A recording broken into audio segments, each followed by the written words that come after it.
पश्चिम बंगाल में सत्ता परिवर्तन के बाद मुख्यमंत्री शुभेंदु अधिकारी की सरकार लगातार प्रशासनिक और सामाजिक सुधारों को लेकर कई बड़े और दूरगामी फैसले ले रही है।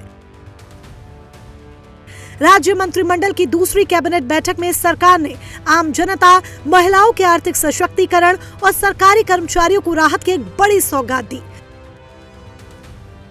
चुनाव से पहले किए गए वादों को सरकार जमीनी स्तर पर उतारते हुए दिख रही है। कैबिनेट के फैसलों के मुताबिक राज्य में अब पूरी तरह से परिवर्तन की राह पर आगे बढ़ने की तैयारी है। इसके साथ ही प्रशासनिक सुधारों की दिशा में कड़े कदम उठाते हुए धार्मिक आधार पर दी जाने वाली तमाम सरकारी वित्तीय सहायताओं पर पूरी तरह रोक लगाने का भी निर्णय लिया गया है। आखिर इस दूसरी कैबिनेट बैठक में आम लोगों, महिलाओं, कर्मचारियों के लिए क्या कुछ खास रहा, कौन सी योजनाएं बंद होने जा रही हैं, आइए जानें।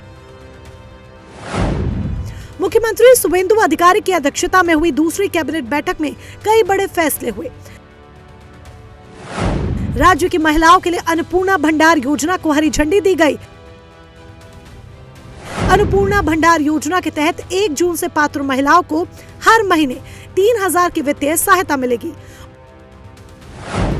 उधर लक्ष्मी भंडार योजना का लाभ ले रही महिलाओं को बिना नया फॉर्म भरे सीधे इस योजना से जोड़ा जाएगा।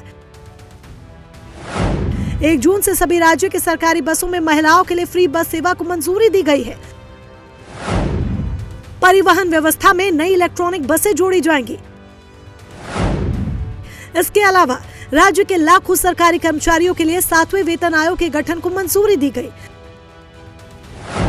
वहीं इमाम और मुअज्जिम को मिलने वाला मासिक भत्ता और छात्रवृत्ति 1 जून से रोक दिया जाएगा। साथ ही साल 2011 से अब तक की राज्य में लागू ओबीसी आरक्षण सूची की दोबारा से जांच कराई जाएगी। जिन लोगों ने सीएए के तहत नागरिकता के लिए आवेदन किया है, उन्हें भी अन्नपूर्णा योजना का लाभ दिया जाएगा। बता दें कि अब हर दिन 15 दिन में एक बार राज्य मंत्रिमंडल कैबिनेट की बैठक आयोजित की जानी है। तो शुभेंदु अधिकारी के इन फैसलों से साफ है कि राज्य में अब गवर्नेंस और विकास का एक नया मॉडल तैयार किया जा रहा है। पहली कैबिनेट बैठक में आयुष्मान भारत योजना को लागू करने और शहीद बीजेपी कार्यकर्ताओं के परिवारों की जिम्मेदारी उठाने जैसे फैसलों के बाद दूसरी बैठक ने बंगाल में प्रशासनिक प्राथमिकताओं को पूरी तरह से बदल दिया है।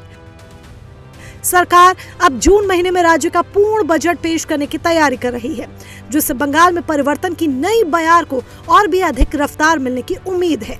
Bureau report, prime news.